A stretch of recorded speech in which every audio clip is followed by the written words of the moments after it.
దేవుని వాక్యంకి వెళ్దాం. చక్కగా సంగీతాన్ని వాయిస్తూ ముందుకు నడిపిస్తున్నటువంటి సహోదరుడు ప్రవీణ్ను బట్టి, జాన్ పాల్ను బట్టి కూడా నేను వందనాలు చెల్లిస్తూ ఉన్నాను. ఈ సమయంలో దేవుని వాక్యంలోనికి వెళ్దాం. మీ యొక్క పరిశుద్ధ గ్రంథాలు తెరిచి, ఎవరు మొబైల్లో చూడకూడదు, మొబైల్లో చదవకూడదు. ఈ మొబైల్స్ అన్నీ కూడా సైలెంట్ చేసి పెట్టుకోండి. దేవుని వాక్యమును కొద్దిసేపు చక్కగా మనం ధ్యానించుదాం. ఈనాటి వాక్య ధ్యానాంశము నన్ను బ్రతికించుము అనండి అందరూ.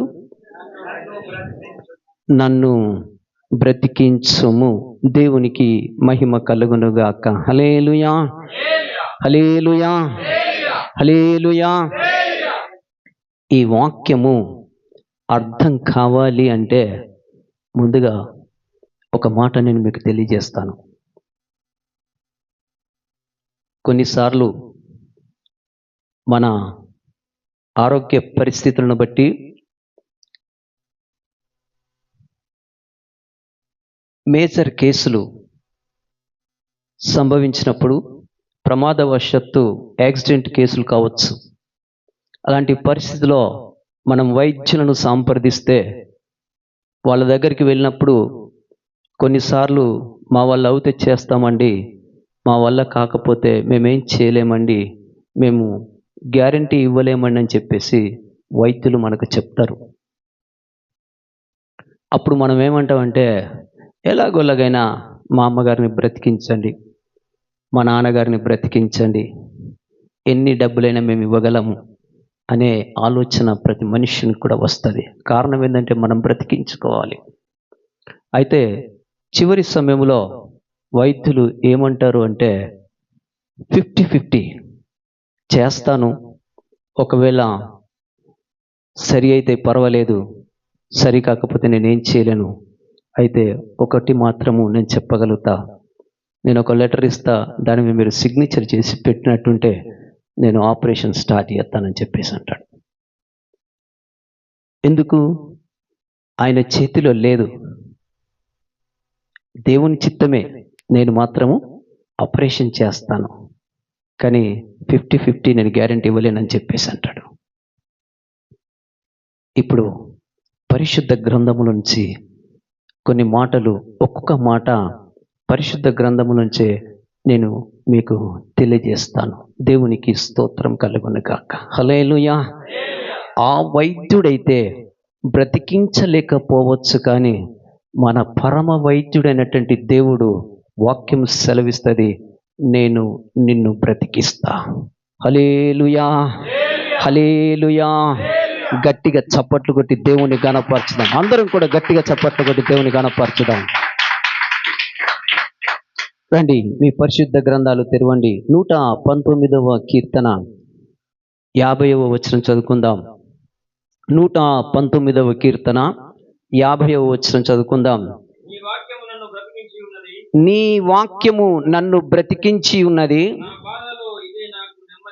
నా బాధలో ఇదే నాకు నెమ్మది కలిగించుచున్నది. ప్రార్థన. మా స్తుతులకు పాత్రుడా, స్తుతి పాత్రుడా, స్తోత్రార్హుడా, సర్వాధికారి, నీకు స్తోత్రాలు తండ్రి. వాక్యమై ఉన్న మా తండ్రి, నీ వాక్యము ద్వారా మాతో మాట్లాడమని ప్రార్థిస్తున్నాను ప్రభు. నీకు స్తోత్రములు తండ్రి. నీ ప్రియ పిల్లలు నీ మాటల కొరకు ఎదురు చూచుచున్నారు నైనా, నీకు స్తోత్రం.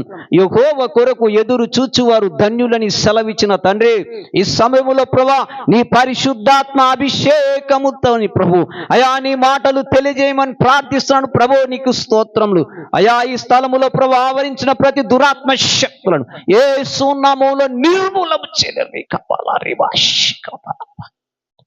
మాట్లాడండి తండ్రి, మీరు మహిమ పొందుతారని యేసు నామమున అడిగి వేడుకొనుచు ఈ ప్రార్థన నీకు సమర్పిస్తున్నా నా పరమ తండ్రి. ఆమేన్, ఆమేన్, ఆమేన్. ప్రియ దేవుని బిడ్డ, దేవుని వాక్యం సెలవిస్తుంది, నీ వాక్యము నన్ను బ్రతికించేది, నా బాధలలో నెమ్మదినిచ్చేది దేవుని వాక్యము. ఈ 2 మాటలతో ప్రభు ఈ దినం మనతో మాట్లాడుతున్నాడు. హల్లెలూయా, హల్లెలూయా. నిజమేనా దేవుని వాక్యం బ్రతికిచ్చేది? నిజమేనా దేవుని యొక్క వాక్యము బాధలు ఉన్న వారికి నెమ్మదిని కలుగజేస్తుందనే మాట నిజమేనా అనే మాట ముందుగా మనం ఈ పరిశుద్ధ గ్రంథముల నుంచి నేను ఒక వ్యక్తిని మీకు పరిచయం చేస్తా. ఆ వ్యక్తి పేరే ఇర్మియా. దేవునికి స్తోత్రం కలుగును గాక. ఇర్మియా దేవుడు బాలుడై ఉన్నప్పుడే ఇర్మియాను దేవుడు పిలిచాడండి. పిలిచినటువంటి ఇర్మియాను ఒక బలమైన ప్రవక్తగా వాడుకుంటున్నాడు దేవుడు. దేవుని ప్రజలకు ప్రవక్త అయినటువంటి ఇర్మియా ద్వారా దేవుడు తన బిడ్డలకు ఏ మాటలు కావాలో తెలియజేస్తున్నప్పుడు తను సువార్త చెప్పుతుంటే ఆయనను పట్టుకొని కొట్టేవాళ్ళు. భయపడకుండా బోధించమని దేవుడు చెప్పేవాడు. ఇర్మియాను పట్టుకొని గోతిలో పడేశారు. ఇర్మియాను పట్టుకొని బురదలో పడేశారు. ఇర్మియాను పట్టుకొని చెరసాలలో కూడా వేశారండి. అలాంటి శ్రమల గుండా ఇర్మియా దేవుని వాక్యమును ప్రకటిస్తా ఉన్నాడు.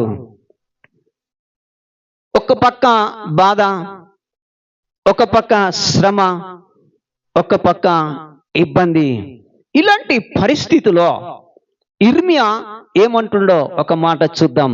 బైబిల్ సెలవిచ్చింది కదా, నీ వాక్యము నన్ను బ్రతికించేది, నా బాధలలో అది నెమ్మదినిచ్చేదని వాక్యం సెలవిచ్చింది.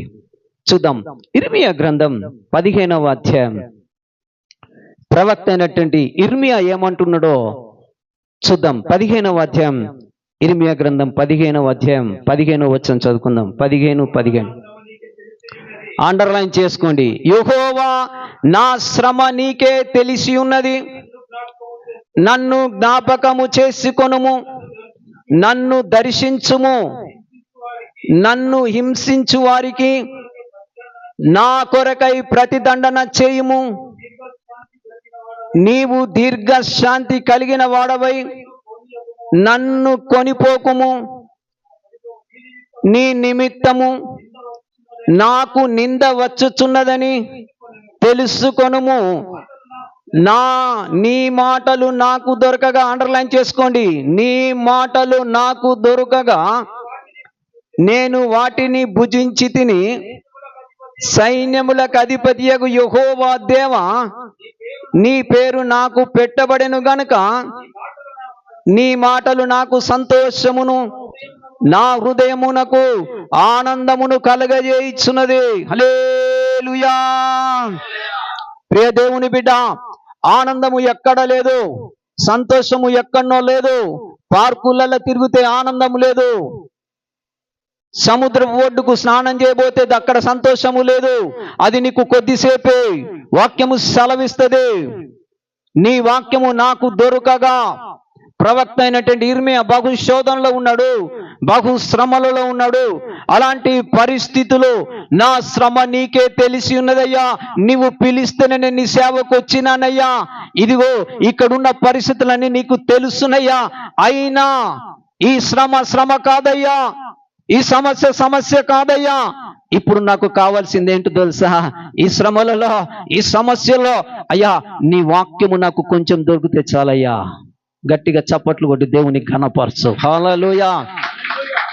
ఇర్మియా అంటున్నాడు, అక్కడ కీర్తనకారుడైనటువంటి దావీదు రచించినటువంటి కీర్తనలో, నీ వాక్యము నన్ను బ్రతికించేది, నా శ్రమలలో, నా నిందలలో నీ వాక్యం ఉంటే చాలయ్యా. కాబట్టి దేవుని బిడ్డ, దేవుని యొద్దకు వస్తే వాక్యము దొరుకుతుంది. వాక్యమును ఎప్పుడు కూడా నిరాకరించకూడదు. వాక్యము దొరికితే చాలట.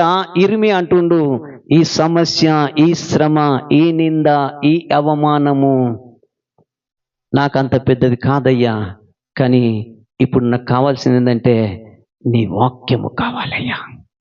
హల్లెలూయా, హల్లెలూయా. నీ వాక్యము నన్ను బ్రతికించేది. నీ వాక్యము నా బాధలలో నాకు నెమ్మదినిచ్చేది దేవుని వాక్యమే. ప్రవక్త అయినటువంటి యెషయా అంటాడు, నీ సన్నిధిలో మాకు ఆనందం ఉంది. దావీదు అంటాడు, దేవుని మందిరానికి వస్తే కనుక మీకు ఆనందం ఉంటుంది, దేవుని సన్నిధికి వెళుతుంటే మీకు సంతోషం ఉంటుంది అని దేవుని వాక్యము సెలవిస్తుంది. కీర్తనకారుడు అంటే దావీదు అంటాడు. 122వ కీర్తనలకు ఒక మాట రండి, నేను చూపిస్తా. కీర్తనల గ్రంథం 122వ కీర్తన మనం చదువుకుందాం. మొదటి వచనం, యెహోవా మందిరమునకు వెళ్ళుదామని జనులు నాతో అనినప్పుడు నేను సంతోషించి తిని. ఎవరో దేవుని మందిరానికి వెళితే దావీదుకు ఎందుకండి అంత సంతోషం? దావీదుకు తెలుసు, దేవుని మందిరానికి వెళితేనే సంతోషం ఉంది, దేవుని మందిరానికి వెళితేనే ఆనందం ఉందని యెషయా అంటాడు. ప్రియ దేవుని బిడ్డ, ఈరోజు దేవుని మందిరానికి దూరం అవుతున్నావంటే నువ్వు ఏమేం పోగొట్టుకుంటున్నావో తెలుసా? నీ ఆనందాన్ని పోగొట్టుకుంటున్నావు, నీ సంతోషమును పోగొట్టుకుంటున్నావు. ఇరిమియా సమస్యల్లో శ్రమలు ఉన్నప్పుడు సన్నిధికి దూరంగాలే. ఆయన అంటాడు, ఈ సమయములో నీ వాక్యము నాకు కావాలయ్యా.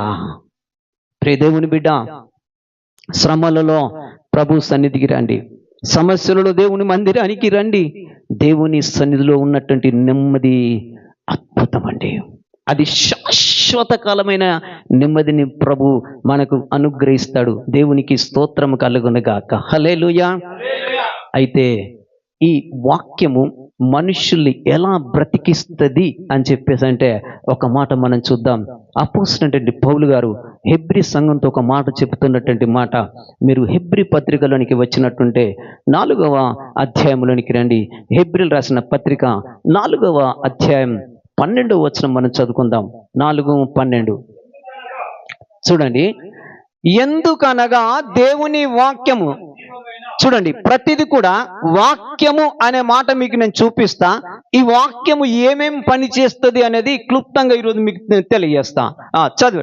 ఎందుకనగా దేవుని వాక్యము సజీవమై బలము గలదై, చూడండి, 2 అంచులు గల ఎటువంటి ఖడ్గము కంటేను వాడిగా ఉండి ప్రాణాత్మలను కీళ్లను మూలుగును దూరుచు హృదయం యొక్క తలంపులను ఆలోచనలను శోధించుచున్నది. హల్లెలూయా. దేవుని వాక్యమట మన ఇంటిలో కిచెన్లో ఉండే ఒక నైఫ్ ఉంటది. ఆ కత్తి ఎట్లా ఉంటుందంటే ఒక్క పక్కకే పదను పెట్టినట్టు ఉంటది. కానీ దేవుని వాక్యమట 2 అంచుల ఖడ్గమని వాక్యము సెలవిచ్చింది.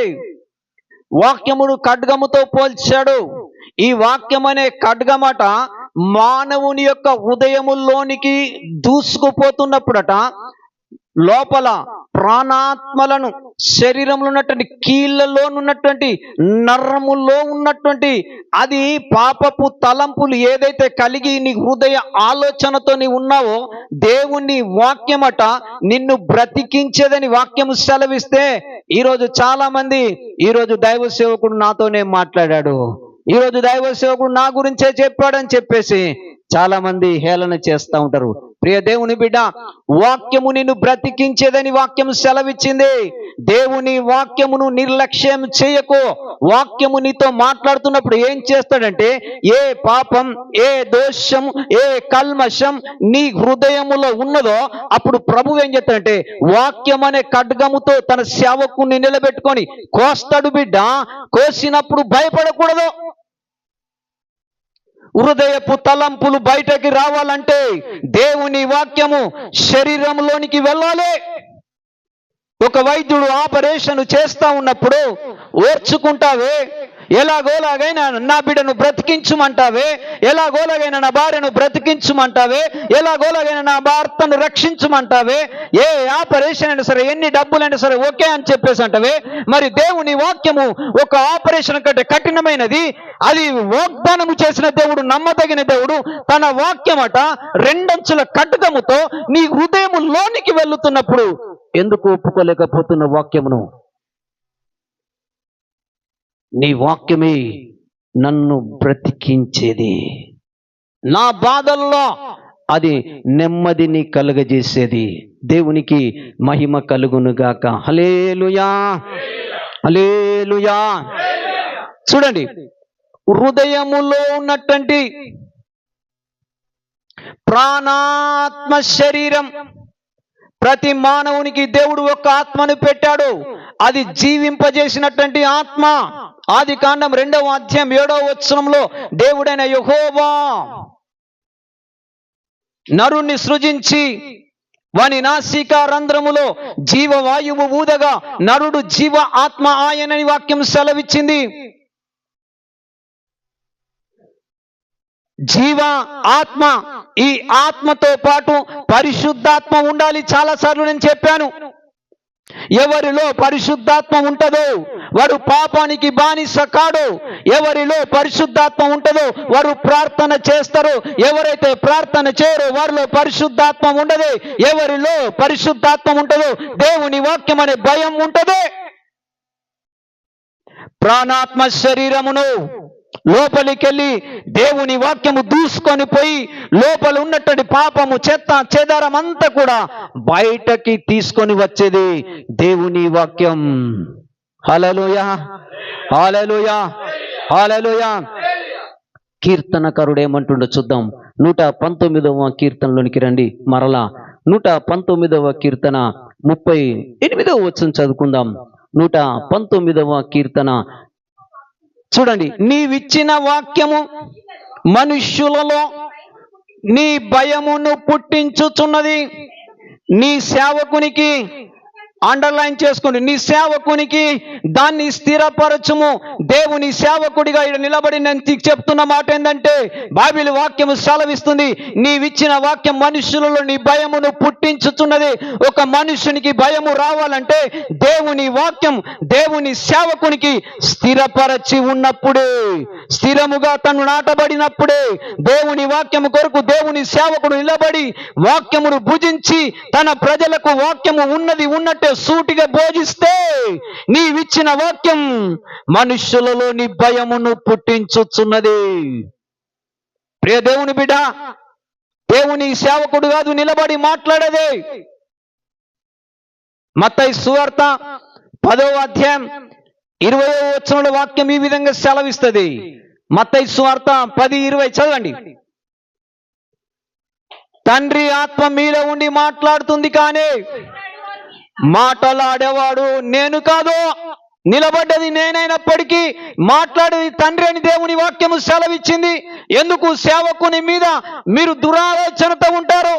నా గురించే దేవుని సేవకుడు మాట్లాడాడు. ఈరోజు నీకు తెలుసా? నీతో మాట్లాడకపోతే గోడలతో మాట్లాడతాడా సేవకుడు? దేవుడు నీతో మాట్లాడుతున్నాడు. నీ వాక్యం నన్ను బ్రతికించేది, నా బాధలను నెమ్మదించేది దేవుని వాక్యమే.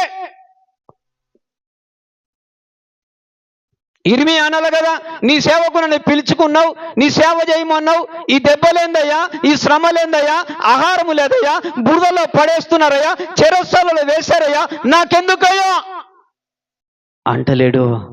ఎందుకో తెలుసా? ఈ శ్రమలలో కొంచెం నీ వాక్యం దొరికితే చాలయ్యా, నేను బ్రతుకుతానయ్యా అని చెప్పేసి ఇర్మియా చెప్పుతున్నటువంటి మాట. ఈరోజు ప్రియ దేవుని బిడ్డ, దేవుని వాక్యము ఎవరైతే అంగీకరించరో వారు ఇంకా శోధన, శ్రమ, ఇబ్బందే. వాక్యము వింటేనే భయం రావాలి. ఎప్పుడు భయం వస్తుంది? వాక్యము వింటేనే. నీవిచ్చిన వాక్యమే మనుష్యులలో నీ భయమును పుట్టించుచున్నది. 2009 కంటే ముందు, ప్రియ దేవుని బిడ్డ, 2009 కంటే ముందు లోకములో ఉండి లోకములో తులతూగిన నేనే దేవుడంటే తెలియని వాణ్ణి. ఆనాటి సేవకులు నాకు వాక్యం విత్తుతుంటే గజ గజ గజ గజ వణికి నా హృదయముడు ప్రభుకిచ్చుకున్నా, నా హృదయం ప్రభుకిచ్చుకొని ఒప్పుకున్న ప్రతిదీ కూడా విడిచిపెట్టిన నీవిచ్చిన వాక్యమయ్యా ఈరోజు నా కొరకేనయ్యా, నాకు భయమును పుట్టించుచుందయ్యా. ఈ పాపము చేసింది నేనేనయ్యా, ఈ తప్పు చేసింది నేనేనయ్యా. ఒప్పుకుంటావా? కప్పుకుంటావు ఇంకా. నాతోనే మాట్లాడిండు సేవకుడు, నీకు తెలుసా ఈరోజు? ఆ రోజు నేను ఒప్పుకోకపోతే ఈ రోజు ఈడ నిలబడి నేను వాక్యం చెప్పేవాడిని కాదు బిడ్డ. నీ వాక్యము నన్ను బ్రతికించేది. దాచుకుంటావా ఇంకా? ఎందుకు నీకు భయం పుట్టట్లేదు? వాక్యము చెప్తే దూరమే దేవుని సన్నిధికి. ఎవడు నిన్ను బాగు చేస్తాడు? దేవునికి మహిమ కలుగును గాక. హల్లెలూయా. 119వ కీర్తన 11వ వచనానికి రండి. 119వ కీర్తన 11వ వచనం అండర్లైన్ చేసుకోండి. నీ ఎదుట నేను పాపము చేయకుండానట్లు నా హృదయములో నీ వాక్యము ఉంచుకొని ఉన్నాను. ప్రియ దేవుని బిడ్డ, ఒక వ్యక్తి పాపములో పడిపోకూడదంటే ఆ వ్యక్తికి ఇప్పుడు ఏం కావాలంటే వాక్యము కావాలని దేవుని వాక్యము సెలవిచ్చింది. అయ్యా, ఎవరికయ్యా శ్రమ, ఎవరికయ్యా జగడం, ఎవరికయ్యా దుఃఖం, ఎవరికయ్యా హేతువు లేని గాయములు? సామెతల గ్రంథం 23వ అధ్యాయం 29వ వచనంలో వాక్యం ఈ విధంగా సెలవిస్తుంది. త్రాగుబోతులకు శ్రమ, త్రాగుబోతులకు దుఃఖం. ఈ వాక్యము నన్ను బ్రతికించుచుందయ్యా. నీ వాక్యము నాకు భయము పుట్టించుచుందయ్యా. నీ ఎదుట నేను పాపము చేయకుండా ఉండునట్లంటే నా హృదయములో నీ వాక్యము కావాలయ్యా. ప్రభురాత్రి భోజనం అంటే బలలో పాల్గొంటున్నావు, పాపాన్ని వదిలిపెడతావు. రొట్టెలో ద్రాక్ష రసములో కూర్చుండి చేతి పెడుతున్నావు. ఎప్పుడు నీకు భయం వస్తుంది? నీవిచ్చిన వాక్యం మనుష్యులలో భయమును పుట్టించుచున్నదయ్యా. ఏం భయం పుట్టించింది నీకు? దేవుని బిడ్డ, ఒకవేళ వైద్యుడు గనుక నిన్ను బ్రతికిస్తాడో బ్రతికియడో, కానీ దేవుని వాక్యం తప్పకుండా నిన్ను బ్రతికించేది. హల్లెలూయా, హల్లెలూయా. ఒకటి మనుష్యుడు పాపములో పడకూడదంటే దేవుని వాక్యం కావాలని వాక్యం సెలవిస్తుంది. ఇది మొదటిది. ఇక రెండవది నేను చూపిస్తా. ఇదే 119వ కీర్తన 30వ వచనములకు వద్దాం. 119వ కీర్తన 30వ వచనం. అమ్మా, 119వ కీర్తన 30వ వచనంలో ఏముందమ్మా? కాదమ్మా, 133 చదవమ్మా. 133వ వచనం. నీ వాక్యమును బట్టి నా అడుగులు స్థిరపరచుము, ఏ పాపమును నన్ను ఏలనీయకుము. హల్లెలూయా. ఒక వ్యక్తి పాపమును ఏలనీయకూడదంటే ఇప్పుడు మనిషికి ఏం కావాలట? దేవుని వాక్యం బిడ్డ. ఎప్పుడైతే వాక్యమును స్వీకరిస్తావో నీలో ఉన్నటువంటి దురాత్మ అనే పాపమును ఏలుతుందే, దాని నుంచి నువ్వు బయటకు రావాలంటే ఏ మెడిసిన్ పనిచేది కానీ దేవుని వాక్యము నీకు పనిచేస్తుంది. హల్లెలూయా, హల్లెలూయా. ఆది కాండంలోనికి రండి. ఆది కాండం 15వ అధ్యాయం మొదటి 4 వచనాలు చదువుకుందాం. ఆది కాండం 15. ఇది జరిగిన తర్వాత చూడండి, ఎప్పటి నుంచి ఇది వాక్యం ఉన్నదో అర్థం చెప్తాను వినండి. వాక్యము ఎప్పటి నుంచి అంటే మన పితరుడైనటువంటి అబ్రహాము కాలము కంటే ముందు నుంచే ఉన్నది వాక్యం. ఆ వాక్యం ఏమని చెప్తుందో వినండి. ఇవి జరిగిన తర్వాత యెహోవా వాక్యము అబ్రహామునకు దర్శనమందు వచ్చి, అనగా దర్శనము అనగా ఆలోచించండి, దర్శనం అనగా కల కాదు.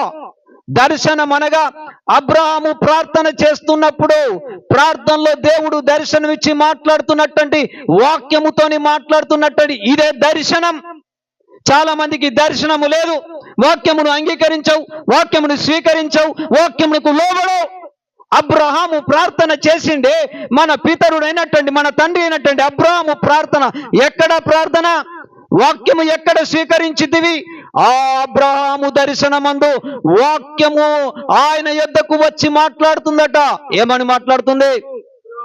అబ్రహామా, భయపడకుము, నేను నీకు కేడేమును, నీ బహుమానము అత్యధికమగునని చెప్పెను. అందుకు అబ్రహాము, ప్రభువైన యెహోవా నాకు ఏమి ఇచ్చెనని నేను సంతానము లేనివాడనై పోవచ్చున్నానే. దమస్కు ఎలియాజరే నా ఇంటి ఆస్తికర్తయగును కదా. మరియు అబ్రాహాము, ఇదిగో నీవు నాకు సంతానం ఇయ్యలేదు గనక. ఇప్పుడు దేవుడు అబ్రాహాముతో మాట్లాడుతూ, అబ్రాహాము దేవుడితో మాట్లాడుతున్నప్పుడు ఆయన ఏమంటుండు, నా పరివారంలో ఒకడు నాకు వారసుడగునని చెప్పగా యెహోవా వాక్యం అతని యొద్దకు వచ్చి, అండర్లైన్ చేసుకోండి, యెహోవా వాక్యం అతని యొద్దకు వచ్చి, ఇతడు నీకు వారసుడు కాడు, నీ గర్భవాసమున పుట్టబోచున్నాడు, నీకు వారసుడగును. హల్లెలూయా. దేవుని వాక్యము దర్శనమందు వచ్చింది అబ్రహాముకు. ఆనాడు ఎలియాజరు ఇంటి నుంచి తీసుకొచ్చుకుంటుంటే ఆయన ఎవరో నాకు ఇంటికి కర్త అవుతాడయ్యా, నేను వృద్ధాప్యంలోకి వచ్చి నాకు పిల్లలు అవుతలేరని చెప్పేసి బాధతో ప్రార్థన చేస్తున్నప్పుడు దర్శనమందు వాక్యము వచ్చి చెప్తున్నటువంటి మాట, నీ గర్భవాసమున పుట్టబోచున్న ఇస్సాకే నీకు వారసుడు. హల్లెలూయా. వాక్యమునకు లోబడినటువంటి అబ్రహాము సంతానమును దేవుడు ఆశీర్వదించాడు. వాక్యమునకు లోబడినటువంటి ఇస్సాకును ఆశీర్వదించాడు. వాక్యమునకు లోబడినటువంటి ఇస్సాకు కుమారుడైనటువంటి యాకోబును ఆశీర్వదించాడు. ఈ వాక్యమునకు లోబడ ఇవాళ నా గురించే మాట్లాడిండు. నీకు తెలుసా? మరి అబ్రహాం అనలేడే, అబ్రహామా నేనిచ్చే ఏదైతే నేను వాగ్దానంతో సంతానం ఇవ్వబోతున్నో అది నీకు అధికమాగుతుందయ్యా. వాక్యమునకు లోబడ్డా లేడా అబ్రహాం? చెప్పాలా మీరు? మరి మనం ఎందుకు లోబడం వాక్యానికి? ప్రియ దేవుని బిడ్డ, అబ్రహాం యొక్క కుమారుడు కూడా లోబడ్డాడు. అబ్రహాం యొక్క ఇస్సాకు కుమారుడైనటువంటి యాకోబు కూడా తన వాక్యముకు లోబడ్డాడు. ఆ మాట కూడా నేను చూపిస్తా. కీర్తనల గ్రంథం 147వ కీర్తన 147వ కీర్తన 19వ వచనం మనం చదువుకుందాం. చూడండి, ఆయన తన వాక్యము యాకోబునకు తెలియజేసెను, తన కట్టడాలను తన న్యాయ విధులను ఇశ్రాయేలునకు తెలియజేసెను. చేసిండా లేదా? తన వాక్యము ద్వారా తెలియజేసిండా లేదా?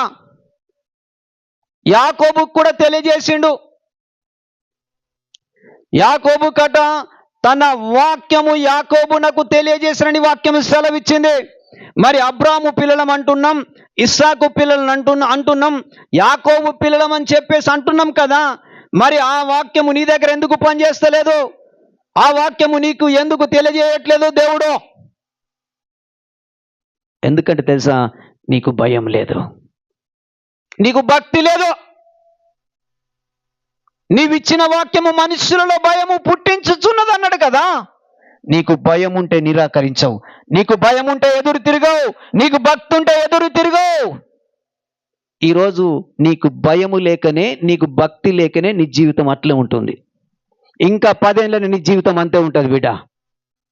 నువ్వు వాక్యమునకు లోబడితే, వాక్యమును అంగీకరిస్తే, మాట్లాడేది నా తండ్రి అయిన దేవుడే అని కనుక ఒకవేళ నువ్వు అంగీకరిస్తే, నేను నిలబడ్డ కంటే స్థానం కంటే ఇంకా నాకంటే పెద్ద స్థలంలో నిన్ను నిలబెట్టి దేవుడు వాడుకుంటాడు. హల్లెలూయా, హల్లెలూయా. గట్టిగా చప్పట్లు కొట్టి దేవుని ఘనపరచుదాం. ఎన్ని రోజులు ఇంకా కూర్చున్న స్థలములో నిన్ను కూర్చుంటావు? ఎప్పుడు దేవుని వాక్యమును తెలుసుకుంటావు? ఎప్పుడు దేవుని వాక్యమును ప్రజలకు బోధిస్తావు? యాకోబుకు అంటుంది కదా, వాక్యం ఏం చెప్పిందంటే ఆయన కట్టడాలను తెలియజేసిందట, ఆయన న్యాయ విధులను తెలియజేసిందట. నీకు తెలుసా కట్టడ ఏంటిది? కట్టడాలు. ఆదివారం ఒక కట్టడ, 2 వారాలు వస్తే 3వ వారం డుమ్మ. నీ కట్టడ ఎక్కడుంది? వాక్యం నువ్వు ఎప్పుడు స్వీకరించావు? వాక్యానికి ఎప్పుడు నువ్వు లోబడ్డావు చెప్పాలా? ఎందుకు వస్తలేవు? నన్ను పాస్టర్ గారు అన్నాడు. ఏమన్నాడు? ఏముండదు అందులో. మరి ఎక్కడ నువ్వు కట్టడాలు అనుసరించి నడుతున్నావు అంటే నీకు వాక్యం ఇంకా లోపలికి రాలేదు. హల్లెలూయా, హల్లెలూయా. ఉపవాస ప్రార్థన ఒక కట్టడ. సమస్యలు ఎన్నో ఉంటాయి మన జీవితంలో. మరి సమస్యలకు విడుదల ఎక్కడికి వెళ్ళొస్తుంది? ఉపవాస ప్రార్థన ఒక కట్టడ కాదా? ఉండమంటే ఉండడు. ఎందరో కుటుంబాలు రక్షణ లేక నశించిపోతున్నారండి. కుటుంబాలు, తల్లి కావచ్చు, తండ్రి కావచ్చు, భార్య కావచ్చు, భర్త కావచ్చు, వారిని రక్షించుకునేందుకు దేవుడు ఒక కట్టడ పెట్టాడు కదా. నీ భర్త కోసం నువ్వు ఎప్పుడు చేసిన ఉపవాస ప్రార్థన? నీ కుమారుని కోసం ఎప్పుడు ఉపవాస ప్రార్థన చేస్తే? ఎజ్రా ఆ సంగతిని బట్టే నేను ఉపవాస ప్రార్థన చేస్తానంటాడు. ఒక సంగతి మన దగ్గర ఉన్నది. నినివే పట్టణస్తుల ముందు ఒక సంగతి ఉంది. నినివే పట్టణం అంతా నశించిపోతుంది. దేవుని వాక్యం వెల్లడవుతుంది. యోనా వచ్చిండు, దేవుని వాక్యం ప్రకటిస్తా ఉన్నాడు. ఇక 40 దినములు అయితే ఈ పట్టణము నాశనమైపోతుంది. రాజు పట్టుకొని యోనాను కొట్టలేడు. దేవుని వాక్యమునకు లోపడ్డాడు రాజు. హల్లెలూయా. 40 రోజుల తర్వాత మన నినివే పట్టణం నాశనం అయిపోతుందట. చిన్నలేంది పెద్దలేంది రండి, అందరం కూడా ఉపవాస ప్రార్థన చేద్దాం. గోనె పట్ట కట్టుకొని వారందరూ ఉపవాస ప్రార్థన చేసినప్పుడు 1,25,000 మంది అండి నశించిపోయి ఆ పట్టణాన్ని దేవుడు కాపాడాడు. హల్లెలూయా. ఇది కట్టడ కాదా? యాకోబునకు వాక్యము ప్రత్యక్షమాయను. ఈరోజు నీకెందుకు ప్రత్యక్షమవుతలేదు? సంగమా, నీ వాక్యము నన్ను బ్రతికించేది. యోనా ప్రకటించిండు వాక్యం. నినివే పట్టణస్థులు బ్రతికించబడ్డరు. మరి మన జీవితం ఏంటి? మనం కూడా బ్రతకాలి కదా.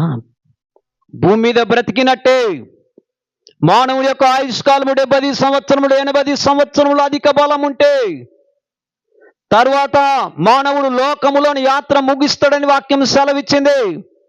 What next? తర్వాత నువ్వు ఎక్కడికి పోతావు?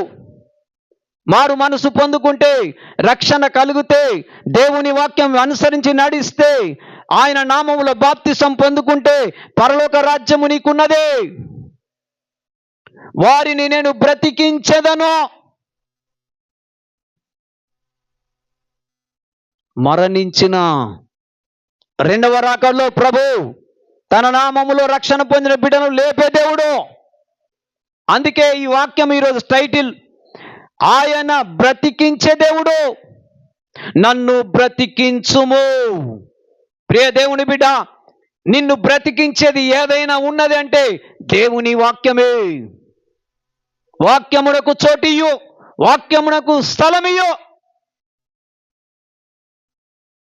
నీవిచ్చిన వాక్యం మనుష్యులలో నీ భయమును పుట్టించుచున్నదయ్యా. హల్లెలూయా, హల్లెలూయా. ఇప్పుడు ఆ వాక్యము ఏమైందో చూద్దాం. యోహాను సువార్త 1వ అధ్యాయం 2వ వచనం కూడా చదువుకుందాం. ఆది యందు వాక్యము ఉండెను, వాక్యము దేవుని యొద్ద ఉండెను, వాక్యమే దేవుడై ఉండెను. చూడండి, వాక్యము ఎక్కడుండెనట? దేవుని యొద్ద ఉండెను. దేవుడు వాక్యమే ఉండెను. దేవుని వాక్యము సెలవిచ్చింది. ఆ వాక్యమట ఇప్పుడు ఎక్కడికి వచ్చిందంటే, మనం పాత నిబంధనలు అబ్రహాముతో వాక్యము దర్శనమందము వచ్చానని వాక్యం సెలవిచ్చింది.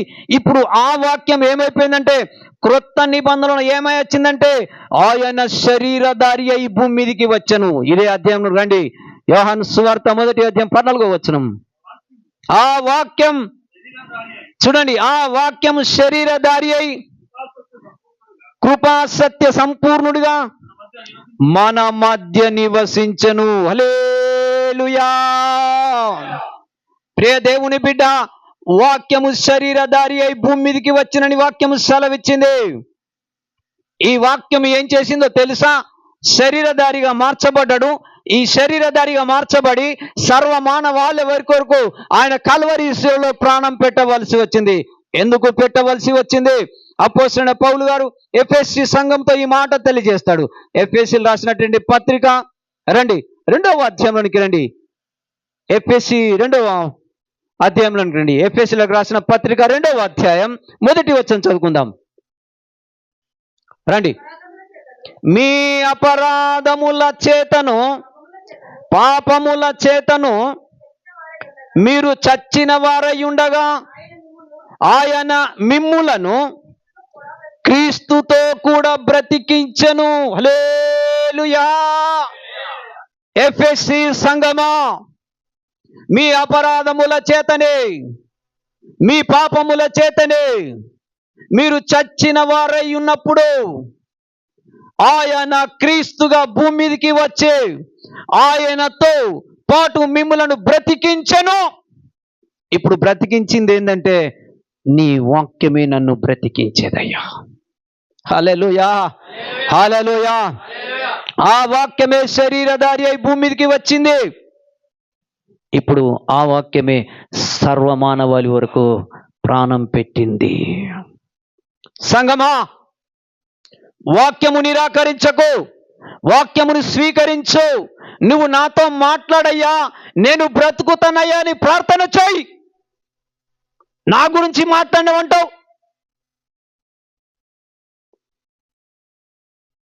మీ అపరాధముల చేత చచ్చిన వారై ఉంటిరి, ఇప్పుడు క్రీస్తుతో కూడా మీరు బ్రతికించబడితిరి. హాస్పిటల్కి పోతే బాడీ రావచ్చు, మనిషి రావచ్చు, రెండిట్లో గ్యారంటీ లేదు. నా దేవుడు నీకు ఒకటి గ్యారంటీ ఇస్తా ఉన్నాడు. నా యొద్దకు వస్తే నేను నిన్ను బ్రతికిస్తా. వస్తావా దేవుని దగ్గరికి? ఆయన వాక్యము నిన్ను బ్రతికించేదని పరిశుద్ధ గ్రంథములో దేవుని వాక్యం తేట తెల్లగా సెలవిస్తున్నట్టి మాట. దేవునికి స్తోత్రం కలుగును గాక. హల్లెలూయా. మత్తయి సువార్త 9వ అధ్యాయం, మత్తయి సువార్త 9వ అధ్యాయం 24వ వచనం నుంచి 26వ వచనం వరకు చదువుకుందాం. మత్తయి సువార్త. స్థలము ఇయ్యుడి, ఈ చిన్నది నిద్రించుచున్నదే కాని చనిపోలేదని వారితో చెప్పగా వారు ఆయనను అపహసించిరి. చూడు, జన సమూహమును పంపివేసి ఆయన లోపలికి వెళ్ళి ఆమె చెయ్యి పట్టుకొనగానే ఆ చిన్నది లేచెను. ఈ సమాచారము ఆ దేశమంతటా వ్యాపించెను. హల్లెలూయా. నన్ను బ్రతికించుము. యాయిరు వెళ్ళాడు, అయ్యా నువ్వు బ్రతికించే దేవుడవయ్యా, నా కుమార్తె చనిపోయి ఉందయ్యా, నా ఇంటికి రా. కాదనలే. యేసు ప్రభుల వారు యాయిరు ఇంటికి వచ్చేటప్పుడు చనిపోయి గొల్లు గొల్లున అల్లరి చేస్తా ఉన్నారు. 4 దిక్కుల నుంచి యేసయ్య లోపలికి వెళ్ళమంటే ప్రవేశము లేదు. యేసు ప్రభుల వారు అంటున్నారు, నాకు స్థలము ఇయ్యుడే, నాకు స్థలము ఇయ్యుడే, నేను ఈమెను బ్రతికిస్తా. సంగమా, ఈరోజు స్థలం ఇవ్వలేకనే హృదయములో డెడ్ అయిపోయినారు. ఆత్మలో చాలా మంది. ఆసియాలో 7 సంఘాలు ఉన్నాయి. ప్రకటన గ్రంథంలో, ప్రకటన గ్రంథం 3వ అధ్యాయం 1వ వచనంలో వాక్యం ఈ విధంగా సెలవిస్తుంది, జీవించుచున్నవన్న పేరు మాత్రమే నీకున్నది, కానీ నీవు మృతుడవే. సంఘానికి వస్తావు, వాక్యానికి చోటివు. సంఘానికి వస్తావు, దేవుని మాట నిరాకరిస్తావు. అయితే నిన్ను బట్టి నా దేవుడు ఏమంటున్నా గుర్తున్నా, నా సన్నిధికి వస్తున్నావు బిడ్డ, నేను నిన్ను చూచుచున్నాను, కానీ నీవు మృతుడవే, నీవు మృతురాలువే. ఎందుకో తెలుసా? నాకు నువ్వు స్థలము ఇవ్వట్లేదు వాక్యమునకు. యాయిరు ఇంటికి అదే పరిస్థితి. యాయిరు నన్ను రమ్మన్నాడు, నేను వస్తుని, కానీ నాకు మీరు స్థలము ఇవ్వట్లేదు. నేను నిన్ను బ్రతికిస్తానయ్యా, నీ వాక్యమై ఉన్న దేవుడు నిన్ను బ్రతికిస్తాడమ్మా, నాకు స్థలము ఇవ్వుడు. ఆయనే స్థలం చేసుకొని లోపలికి వెళ్ళాడు. చనిపోయిన చిన్నదాన్ని ముట్టి లేపెను. హల్లెలూయా, హల్లెలూయా. సంగమా, దేవుని వాక్యమునకు చోటివ్వండి. నీ వాక్యమే నన్ను బ్రతికించేది. ఒకవేళ ఆయనకి గనుక నువ్వు స్థలం ఇవ్వకపోతే, ఆయన వాక్యానికి గనుక నువ్వు చోటు ఇవ్వకపోతే, ఆ వాక్యమును గనుక నువ్వు నిరాకరించినట్టయితే, ₹1,00,00,000 మాట ఒకటి నేను తెలియజేస్తా. ద్వితీయోపదేశ కాండంలోనికి రండి. ద్వితీయోపదేశ కాండంలోనికి రండి. 32వ అధ్యాయం 39వ వచనం చదువుకుందాం. ద్వితీయోపదేశ కాండం 32వ అధ్యాయం 39వ వచనం చదువు. ఇదిగో చక్కగా చదురమా మళ్ళీ. ఇదిగో నేనే దేవుడను, నేను తప్ప వేరొక దేవుడు లేడు. చూడండి, మృతి నొందించువాడను బ్రతికించువాడను నేనే. చూడండి, ఒక మనుష్యునికట మరణానికి పంపించవలసింది ఆయన చేతుల్లో ఉందట, ఒక మనిషిని బ్రతికించాలన్నా ఆయన చేతుల్లోనే ఉందట. ఇప్పుడు చదువు. గాయపరచువాడను స్వస్థపరచువాడను నేనే, నా చేతిలో నుండి విడిపించువాడు ఎవడు లేడు. హల్లెలూయా. ఆయన చేతికి అప్పగించుకో బిడ్డ. నేను తప్ప వేరొక దేవుడు లేడు. ఆయన వాక్యమై ఉన్న దేవుడు. ఆయన పాతాళానికి పంపిస్తాడు. పాతాళం నుంచి రప్పించే శక్తి ఒక్క దేవునికి మాత్రమే ఉంది. ఆయనే ప్రభువైన యేసుక్రీస్తుల వారని వాక్యం సెలవిచ్చింది. నా చేతుల నుంచి ఎవడు నిన్ను తప్పిస్తాడు అనుకుంటున్నావు? నేనే కదా నిన్ను బ్రతికించేది, నేనే కదా నిన్ను మరణానికి తప్పించేది, నేనే కదా నిన్ను గాయపరిచేది, నేనే కదా నీ గాయమును కట్టివేసేటోని. ఎందుకు నాకు నువ్వు స్థలం ఇవ్వట్లేదు? వాక్యమునకు స్థలమీ బిడ్డ. వాక్యమునకు చోటి. వాక్యమును నిరాకరించకు. ఆయన నిన్ను బ్రతికించే దేవుడు. ఆదిలో నుంచి చెప్తాడు. మోసే కాలంలో కూడా అదే మాట చెప్తుండు. మృతి నొందించు వాడను నేనే, బ్రతికించు వాడను నేనే. రెండు నా చేతుల్లో ఉన్నాయ్యా మోసే. ఈ ప్రజలు నా మాట వినలేకపోతున్నారయ్యా. వినని ప్రజలయ్యా మోసే. ఆనాటి ప్రజలు ఎంత విసుగు పుట్టించారంటే దేవునికి ధర్మశాస్త్రము రాయించాడు. ఎందుకయ్యా ఇంత దూరం తీసుకొచ్చి వారు అరణ్యంలో ఆకుల వల్ల రాలిపోతా ఉన్నారయ్యా? నా వాక్యముని ఎందుకు వాళ్ళు ఒప్పుకోవట్లేదయ్యా? నా మాటకు ఎందుకు లోబడట్లేదయ్యా వాళ్ళు? సంగమా, వాక్యము నీతోనే మాట్లాడుతున్నట్టండి మాట. ఒకవేళ మన జీవితంలో ఇదే చివరి దినం అవుతే, ఇదే చివరి గడి అయితే, ఇదే చివరి రోజు అయితే ఆలోచించుకో. వాక్యానికి లోబడ్డావా? వాక్యమును నిరాకరించావా? దేవునికి స్తోత్రం కలుగును గాక. అపోస్తుల కార్యం 2వ అధ్యాయం త్వరగా వెళ్దాం. అపోస్తుల కార్యం 2వ అధ్యాయం 37వ అధ్యాయం చదువుకుందాం. అపోస్తుల కార్యం 2వ అధ్యాయం. వారు ఈ మాట విని, అబ్బా, ఇప్పుడు ఏ మాట? దేవుని మాట. దేవుని మాట ఏమై ఉంది? వాక్యం. ఇప్పుడు ఆ వాక్యం అనే మాట వినిన తర్వాత వారికి ఏమైందట? ఏమైంది? చదువు. వారు ఈ మాట విని హృదయములో నొచ్చుకున్నదే. చూసావా? హృదయము నొచ్చుకోవాలండి. అయ్యా, ఈ మాట నా కొరకేనయ్యా, ఈ మాట నన్ను బ్రతికించేదయ్యా అని వాక్యమును స్వీకరిస్తే ఏం జరుగుతుందో చూడు. ఇప్పుడు చదువు. సహోదరులారా, మేమేమి చేతుమని పేతురును కడమ అపోస్తులను అడగగా, పేతురు మారు మనస్సు పొంది పాప క్షమాపణ నిమిత్తం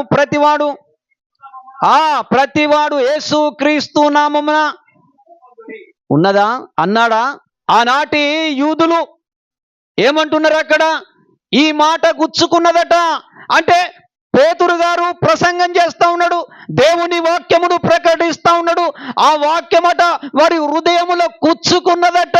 అందుకే కీర్తనకారుడు అన్నాడు కదా, 119వ కీర్తన 38వ వచనంలో, నీవిచ్చిన వాక్యము నీ మనుషులలో భయమును పుట్టించుచున్నది. అదే వాక్యం, అదే పేతురు, ఆయన శిష్యుడే. ఆనాటి నుంచి ఈనాటి వరకు ఆ వాక్యము ప్రకటించబడితే వారి హృదయములు గుచ్చుకున్నాయి. అయితే అయ్యా, ఈ వాక్యము మా కొరకేనయ్యా నువ్వు మాట్లాడింది పేతురు గారు. అయితే మమ్మల్ని ఏం చేయమంటావయ్యా?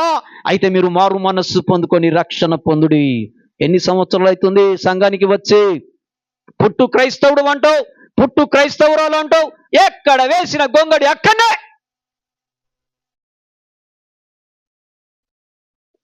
ఈ మాట వింటే నాకు సిగ్గు వచ్చింది ఒకప్పుడు.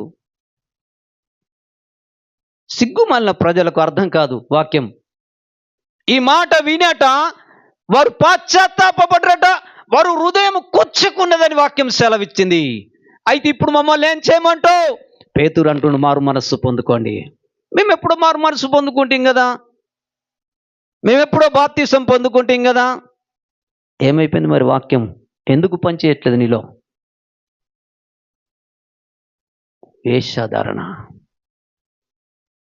చదువు వాడికెళ్ళి.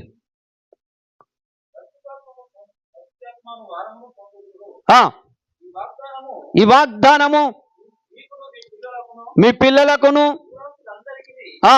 అనగా ప్రభువైన మన దేవుడు తన యొద్దకు పిలిచిన వారందరికీ చెందునని సాక్ష్యం ఇచ్చి, ఇంకను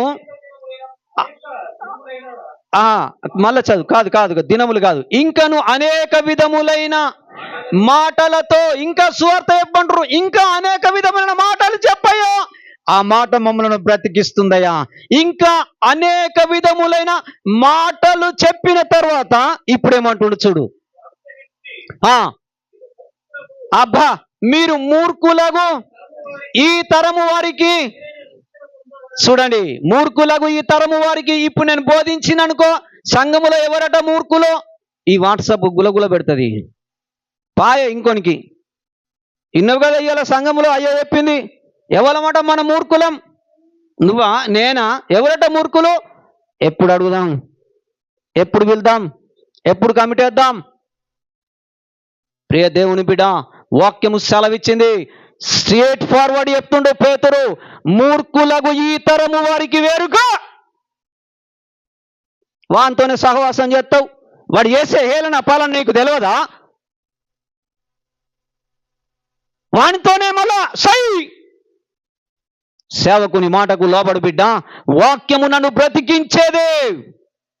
మూర్ఖులకు ఈ తరము వారికి నువ్వు వేరుగావయ్యా. అప్పుడు ఏమంటుండు చదువు, కాబట్టి అతని వాక్యము అంగీకరించిన వారు అంగీకరించలేరా? వాక్యమును అంగీకరించిరి. అంగీకరిస్తే ఏం జరిగింది? బాప్తిసము పొందిరి. ఎంతమంది పొందిరు ఆ రోజు? ఆ దినమందు ఇంచుమించు 3000 మంది రక్షించబడ్డరు. హల్లెలూయా, గట్టిగా చప్పట్లు కొట్టు. ఈ తరము వారి మూర్ఖులకు వారి నుంచి బయటకు రావు, అందులోనే వర్రుతావు. మూర్ఖులతో సహవాసం, దేవునితో సహవాసం చేయి. మూర్ఖులకు ఈ తరము వారికి నువ్వు వేరుగా అని వాక్యం సెలవిచ్చింది. మూర్ఖులకు ఈ తరము వారికి వేరై నీ రక్షణ కాపాడుకో. అప్పుడు 3000 మందట దేవుని వాక్యం కూర్చుకున్నదండి హృదయంలో. ఎంతమందికి దేవుని వాక్యం కూర్చుకుంటుందండి ఈరోజు? నేను మాట్లాడితే నీ గురించా? బిడ్డ, వాక్యము నిన్ను బ్రతికిస్తుంది. వాక్యమునకు లోబడితే వాక్యము నిన్ను బ్రతికిస్తుంది. ఇంకొక వ్యక్తిని నేను పరిచయం చేస్తా. అపోస్తుల కార్యములు 8వ అధ్యాయం 35వ వచనం 38వ వచనం వరకు చదువుకుందాం.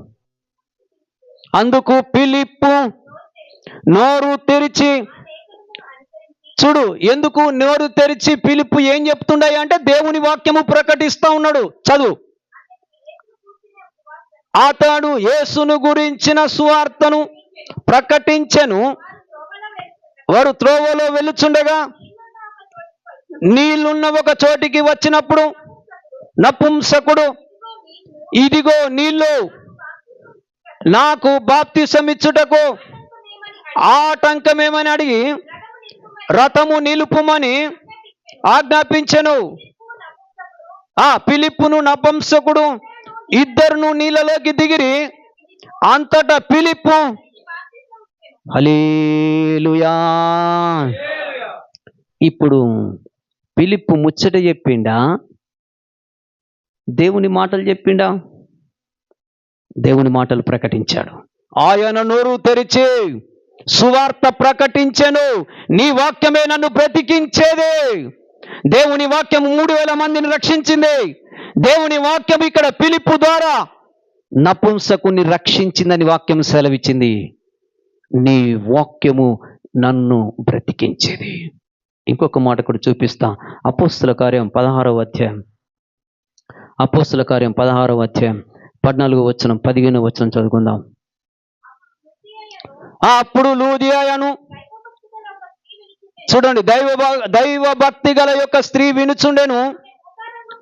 ఆమె ఉదారంగు పొడిని అమ్మి పట్టణస్థురాలు. చూడండి, ప్రభువు ఆమె హృదయమును తెరిచెను గనుక.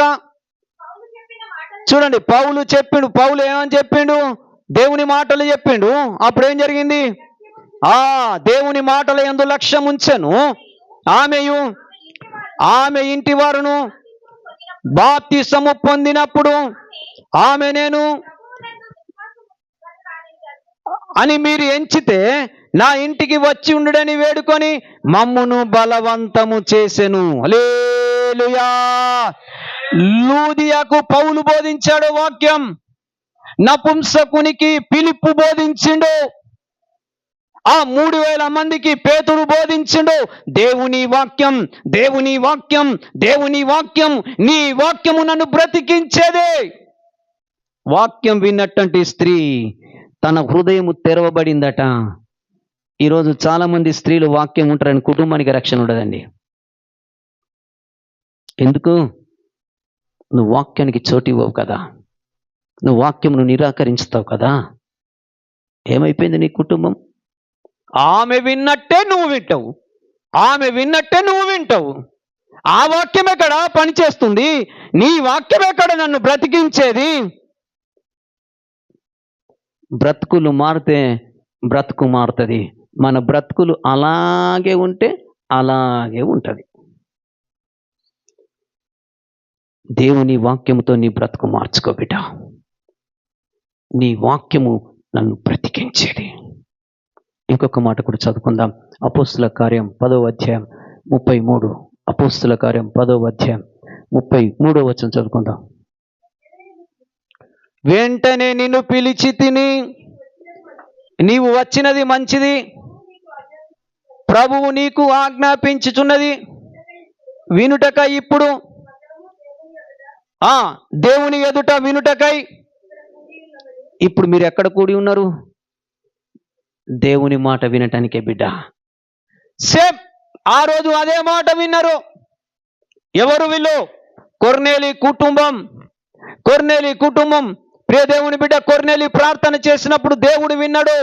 దేవుడు దూతను పంపించి, పలానా చోటున నా సేవకుడు పేతురు ఉన్నాడు, ఆయనను పిలిపించుకొని నా మాటలు మీకు ప్రకటిస్తే మీ అందరికీ కూడా దేవుడు కార్యం చేస్తానని తెలియజేసినప్పుడు పేతురును పిలిపించుకున్నప్పుడు పేతురుడు, మీ మాటల కొరకు మేము ఎదురు చూచుచున్నాం. ప్రియ దేవుని బిడ్డ, అప్పుడు ఏం జరిగిందో తెలుసా? 44వ వచనం చదువుకుందాం. పేతురు ఈ మాటలు ఇంకా చెప్పుచుండగా అతని బోధ విన్న వారందరి మీదికి మనకేం దిగది. ఏమైపోయినరు వాళ్ళకట? ఇంకా అప్పటికి బాప్తిసం పొందుకోలేరు. కేవలం దేవుని మాటలు వినిదట. మాటలు విన్న వారి మీదకి పరిశుద్ధాత్మ దిగింది. ఇప్పుడు ఎన్ని సంవత్సరాలు అవుతుంది మనం దేవుని సన్నిధికి వచ్చి? ఇప్పుడు ప్రవీణ్ ఆరాధన చేసిందనుకో, ఆత్మ దిగి వచ్చిందనుకో, ఇప్పుడు ప్రవీణ్ ఎగతాలు చేసేవాళ్ళు ఉంటారు. అయ్య మీదకి ఆత్మ వచ్చిందనుకో, అయ్య ఎగతాళి చేసేవారు ఉంటారు. మీకు ఎక్కడ వాక్యము గిట్టింది? నీ మీదకి ఎందుకు రావట్లేదు ఆత్మ? నువ్వు వాక్యమును నిరాకరిస్తున్నావు బిడ్డ. వాక్యమును అంగీకరించు. నీ వాక్యము నన్ను బ్రతికించేదే. వచ్చేటోడు పరిశుద్ధాత్మ దేవుడు. ఎత్తబడే సంఘం పరిశుద్ధాత్మరాలు అయి ఉండాలి. సంఘము పరిశుద్ధాత్మ పొందుకోవాలి. అయ్యలారా అమ్మలారా, మీరు మారు మనసు పొందుకుంటేనే పరిశుద్ధాత్మనయ్యా, పరిశుద్ధాత్మ పొందుకుంటేనే మీకు ఆ వరం వస్తుంది. చెప్పలేడా పేతురు? వీళ్ళ మీదకి కొర్నేలి ఇంటిలోనికి ఎందుకు వచ్చింది పరిశుద్ధాత్మ? వారు వాక్యమును స్వీకరించారు. ఇప్పుడు చదువు అక్కడి నుంచి. పేతురుతో కూడా వచ్చిన విశ్వాసులందరూ పరిశుద్ధాత్మ వరం అన్యజనుల మీదకి సైతం కుమ్మరింపబడ్డది. చూసారా? అరే, అన్యజనుల మీదకి పరిశుద్ధాత్మ దిగి వస్తే క్రైస్తవులు అని పేరు చెప్పుకుంటారు, నీ మీదకి పరిశుద్ధాత్మ రాలే.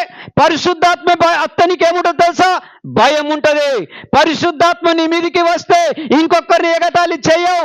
పరిశుద్ధాత్మ కనుక నీ మీద ఉంటే నువ్వు ఒక్కనివే రావు, నీతో పాటు 10 మందిని నడిపిస్తావు. పరిశుద్ధాత్మ నీ మీద ఉంటే నీ ఇంటి వారి గురించి దుఃఖపడతావు.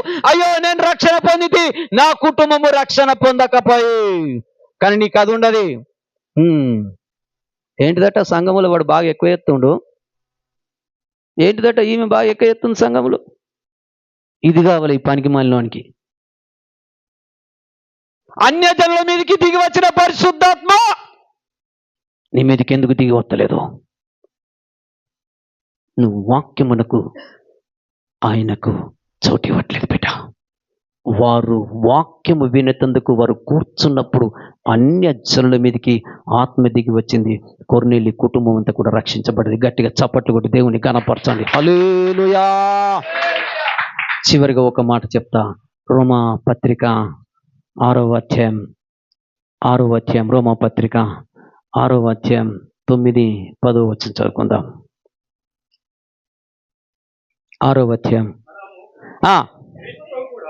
చూడండి, చదువు నాయనా. మనము క్రీస్తుతో కూడా చనిపోయిన ఎడల మృతులలో నుండి లేచిన క్రీస్తు ఇకను చనిపోడనియు మరణమునకు ఇకను ఆయన మీద ప్రభుత్వము లేదనియు ఎరిగి ఆయనతో కూడా జీవించుదుమని నమ్ముచున్నాము. ఏలయనగా ఆయన చనిపోవుట చూడగా పాపము విషయమై ఒకమారే చనిపోయెను గాని ఆయన జీవించుట చూడగా దేవుని విషయమై జీవించుచున్నాడు. హల్లెలూయా. నీవు నన్ను బ్రతికించగలవు, నన్ను బ్రతికించుము. క్రీస్తులో ఉన్న వారికి, అనగా యేసు క్రీస్తు నామములో అంగీకరించి ఆయన నామములో రక్తములో కడగబడి బాప్తిసం పొందుకున్న వారికి ఇక మరణము లేదు అని వాక్యము సెలవిచ్చింది. నిన్ను బ్రతికించాలంటే ఆయనను అంగీకరించు. నిన్ను బ్రతికించాలంటే మారు మనస్సు పొందుకో. నిన్ను బ్రతికించాలంటే బాప్తిసం పొందుకో. నువ్వు మరణము నుంచి విడుదల కావాలంటే యేసు ప్రభుల వారు సర్వమానవాళి కొరకు మరణించి 3వ దినాన పునరుత్థానమై లేచిన దేవుడు నిన్ను లేపలేడా? లేపుతాడు తప్పకుండా. వాక్యం సెలవిచ్చింది, నీ వాక్యమై నన్ను బ్రతికించేది. ఆయన వాక్యమై ఉన్న దేవుడు భూమి మీదకి శరీరధారిగా వచ్చాడు. శరీరధారిగా వచ్చి సర్వమానవాళి కొరకు ప్రాణం పెట్టి ఆయన మరణించి తిరిగి మృత్యుంజయుడిగా 3వ దినము లేచిన ఆయనకు మరణము లేదు. నీకు మరణము లేదు. బ్రతికించే దేవుడు నీ ముందు ఉన్నాడు. బ్రతికించే దేవుడు వాక్యముతోనే నీతో మాట్లాడుతూ ఉన్నాడు. ఇంకా చాలు. ఇంతవరకు నీవేమేమి ఏషాలు వేసావో ఆ ఏషాలు పక్కబెట్టు. ఈ రోజుకైనా వాళ్ళు అడిగినట్టే పేతురును, అయ్యలారా మమ్మల్ని ఇప్పుడు ఏం చేయమంటారు? మా హృదయం గుచ్చుకుంటుంది అయ్యా నీ మాటలు వింటా ఉంటే అని అడిగినట్టే, ఒక్కవేళ అడిగి నువ్వు పాశ్చాత్తాపడినట్టుంటే దేవుడు నిన్ను కూడా క్షమించేందుకు సమర్థుడు. కొద్ది మాటలు దేవుడు దీవించి ఆశీర్వదించును గాక. ఆమేన్. హల్లెలూయా, హల్లెలూయా.